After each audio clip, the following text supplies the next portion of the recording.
Assalamualaikum warahmatullahi wabarakatuh. Alhamdulillahirabbil alamin. Alladzi yaqulu fi kitabil mubin. Bismillahirrahmanirrahim. Aqimis sholata liduluki syamsi ila ghasaqil laili wa qur'anal fajr. Innal qur'anal fajri kana masyhuda. Wa qala aidan inna sholata kanat 'alal mu'minina kitaban mawquta. Asyhadu an la ilaha illallah wahdahu la syarikalah wa asyhadu anna sayyidana Muhammadan abduhu wa rasuluhu la nabiyya ba'dah. Allahumma sholli wa sallim wa barik ala sayyidina Muhammad ibn Abdillah wa ala alihi wa sahbihi wa mawalah. Amma ba'du. Qala Rasulullah sallallahu alaihi wasallam, awwalu ma yuhasabu fi yaumil qiyamati as-sholatu fa'in solukat al-a'malu kulluh wa in fasadat fa fasadat al-a'malu kulluh. Wa qala aidan may yuridillahu bihi khairan yufaqihu fid-din.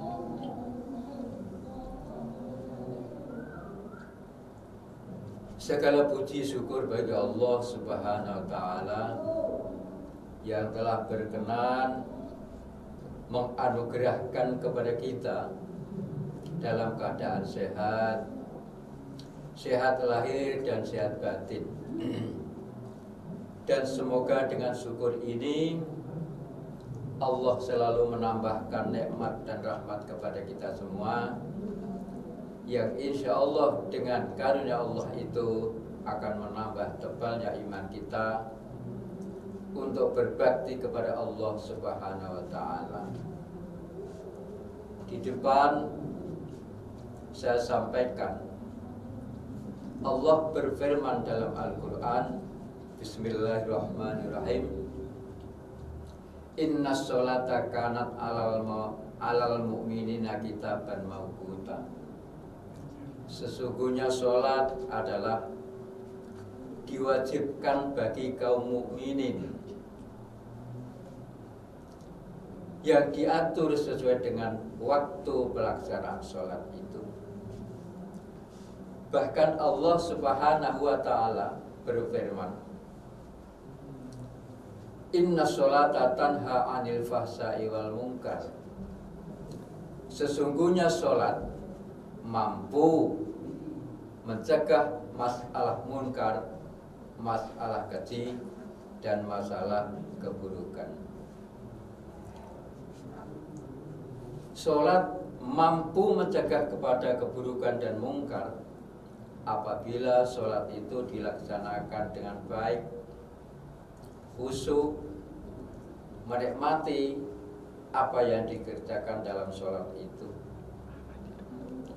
sehingga sholat akan berimbas kepada perbuatan-perbuatan kita. Selain sholat, perbuatan yang lain akan menjadi baik pula, sesuai dengan sabda Rasulullah sallallahu alaihi wasallam, awwalu ma yuhasabu fi yaumil qiyamati as-sholatu. Perbuatan manusia besok di yaumil qiyamah, di hari akhirat, yang pertama kali dihisab, dipertanggungjawabkan kepada Allah adalah sholat.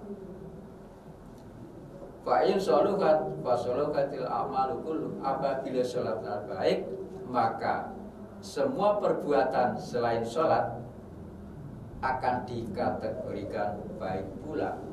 Dan begitu sebaliknya, fa'in fasadat fa fasadil a'malu kulluh. Apabila sholatnya itu tidak baik, buruk, jelek, maka akan berpengaruh kepada perbuatan selainnya buruk pula. Mafhumul a'zam dari hadis ini memberikan pengertian kepada kita bahwa kita harus sholat dengan baik, sehingga sholat kita yang baik akan berimbas pula kepada perbuatan-perbuatan yang lain baik pula. Pertanyaannya sekarang, sholat yang baik itu yang bagaimana? Ada dua hal yang perlu kita ingat. Pertama, harus baik dari segi lahiriah dan harus baik dari segi rohaniah. Segi baik dalam lahiriah artinya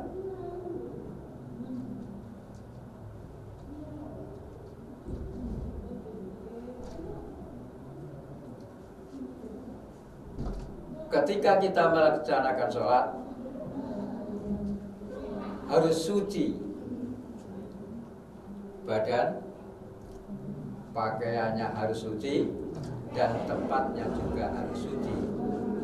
Begitu juga hati kita pun harus suci.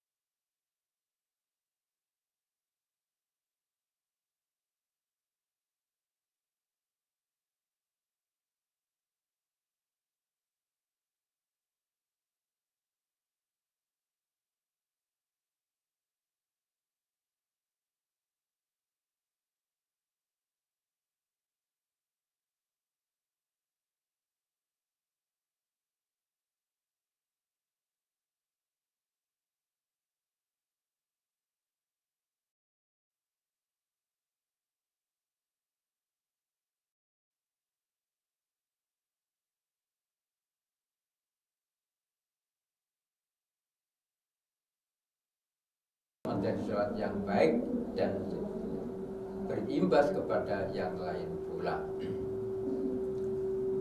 Dalam syariah Islam, maka kita akan mengkaji masalah-masalah ini yang telah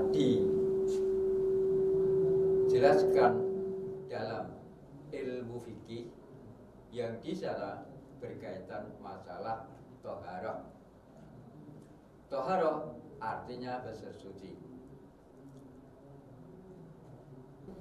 Di dalam hukum syariat Islam ada tata cara untuk mensucikan diri yang disebut dengan toharoh. Perlu diingat, toharoh ada 3 macam. Toharoh bilma, toharoh biturab, dan toharoh bighairi ma wa turab. Bersesuci dengan air. Yang kedua, bersesuci dengan debu. Dan yang ketiga, bersesuci dengan selain air dan debu. Yang di dalam hukum fikih dikenal dengan toharoh bersuci dengan air. Kemudian seperti contoh wudu dan mandi dan menghilangkan najis, itu bisa disucikan dengan menggunakan air. Yang kedua, taharah biturab, yang dalam hukum fikih disebut dengan tayamum, artinya bersesuci dengan debu, seperti tayamum untuk menghilangkan hadas kecil maupun hadas besar. Namun bersesuci dengan debu ini tidak bisa menghilangkan dengan najis. Kemudian bersuci yang ketiga disebut istinja, yaitu bersesuci dengan menggunakan benda selain air dan debu. Benda yang digunakan harus benar-benar suci, tapi tidak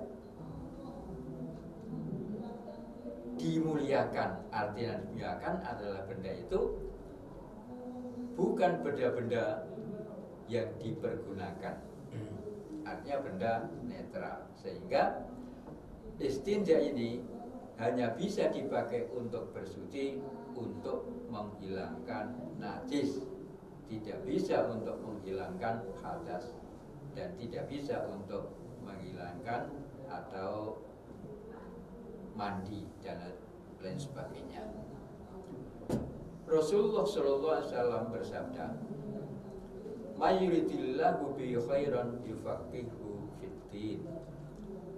Barang siapa yang dikehendaki Allah menjadi baik, maka dia akan dimengertikan, difahamkan dengan urusan-urusan agama, termasuk masalah suci.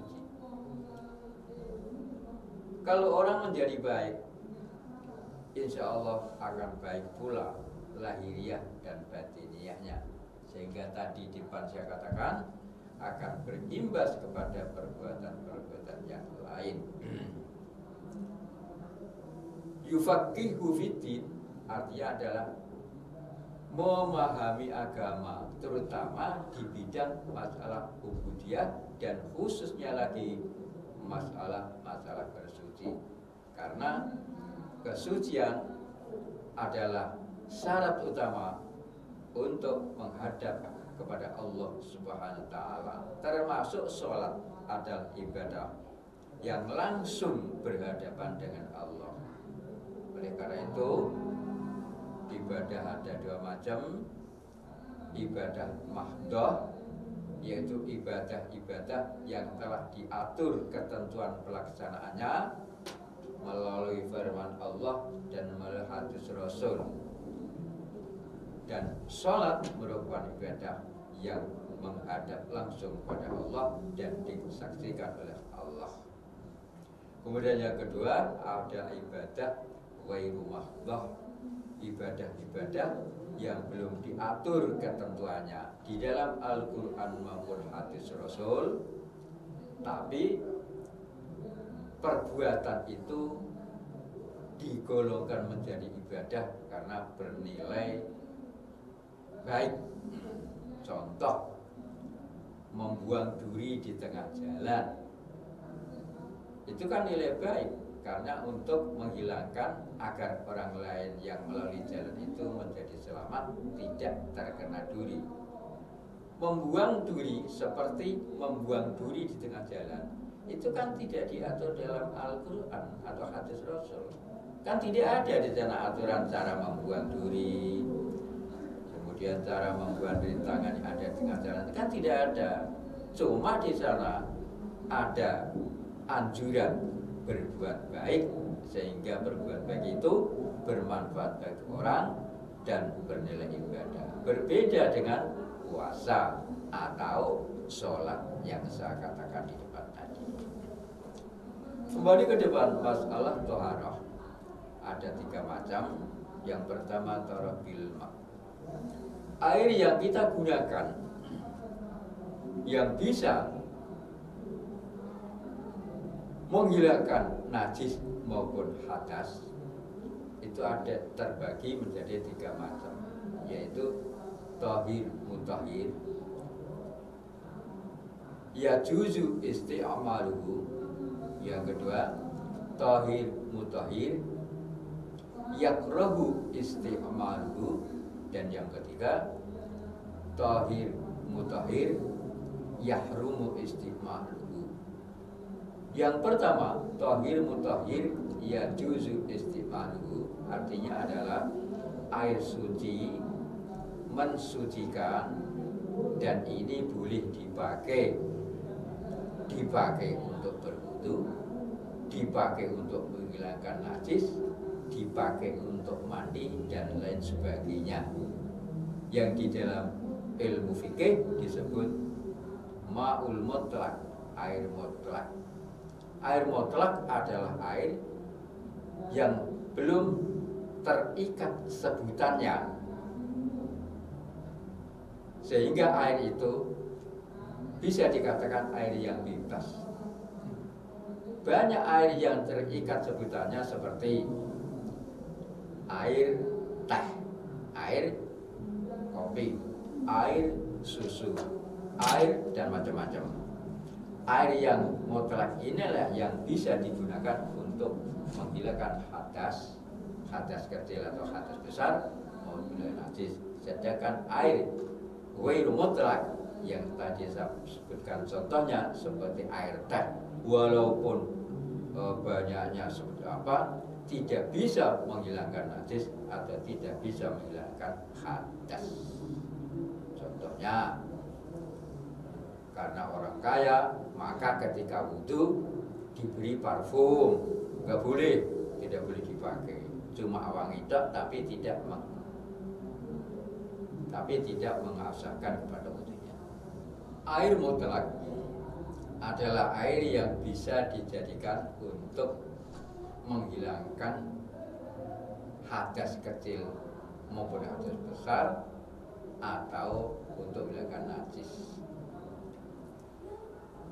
Kemudian dalam ilmu fikih, air yang bisa digunakan disebut air tahir mutahhir, air suci mensucikan.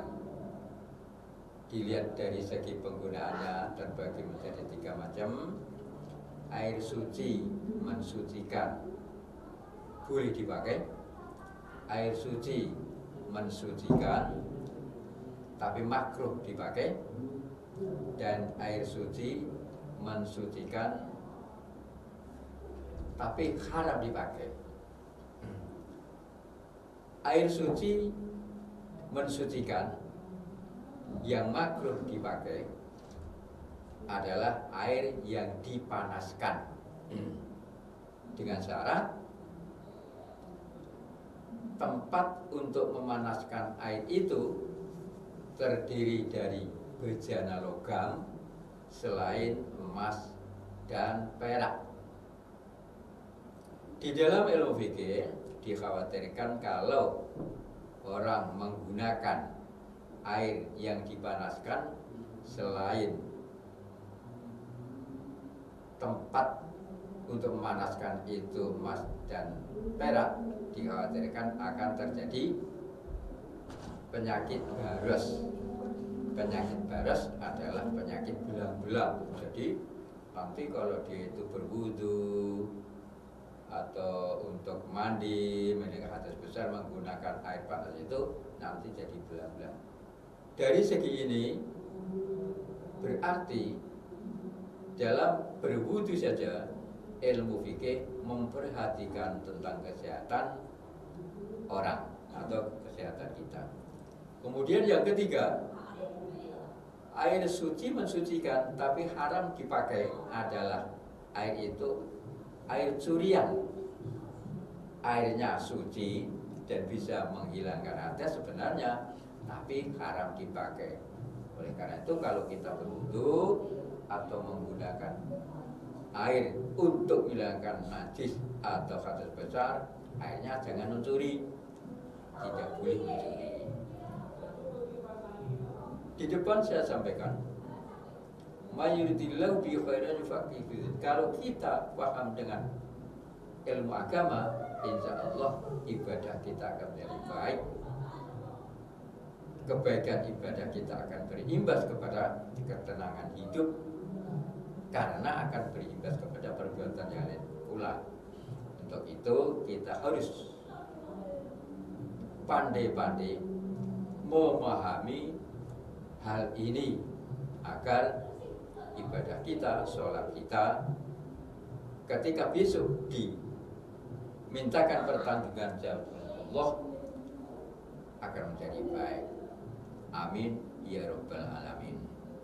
Kemudian selanjutnya saya akan sampaikan bahwa apa yang akan kita bahas nanti, apa yang akan kita kaji nanti, ilmu fikih kita gunakan kitab dengan literatur Fathul Qorib Al-Mujib karya As-Syaikh Al-Alamah Ahmad bin Asin As-Syahir bi Abi Suja rahimahullah taala wa nafa'a bi ulumiha amin ya rabbal alamin. Dengan kita mengkaji kitab ini adalah dengan harapan semoga kita dalam urusan-urusan agama, khususnya sholat dan khususnya lagi masalah taharah, akan membantu untuk diri kita dalam menjalankan ibadah itu. Dan semoga harapan kita bersama, ilmu yang kita kaji akan bermanfaat, barokah fid dunya hatta akhirah. Kemudian untuk sesi selanjutnya akan kita kaji secara detail dan mendalam, sekali lagi dengan tumpuan kajian kitab kuning Fathul Qorib Al-Mujib. Bab yang akan kita bicarakan nanti pertama kali adalah atau materinya masalah taharah. Karena taharah menjadi kunci sahnya sholat atau sahnya ibadah kita, terutama sholat dan puasa, dan terutama ibadah-ibadah yang mahdoh. Tanpa bersuci, ibadah mahdoh kita akan menjadi ape. Kurang lebihnya itu dulu. Untuk selanjutnya akan kita bahas secara detail pada sesi-sesi yang akan datang. Dari saya kami akhiri. Sebelum kami akhiri, kami simpulkan bahwa agama sangat memperhatikan satu, tentang kebahagiaan manusia. Yang kedua, tentang kesejahteraan manusia. Dan yang ketiga, terutama tentang kebaikan manusia sendiri, bukan untuk Allah, tapi demi manusia itu sendiri, termasuk kita. Dan semoga sekali lagi bermanfaat bagi kita, manfaat fid dunya hatta akhirah. Amin amin ya rabbal alamin. Wallahu a'lam bishawab. Akhirul kalam, wallahul muwaffiq.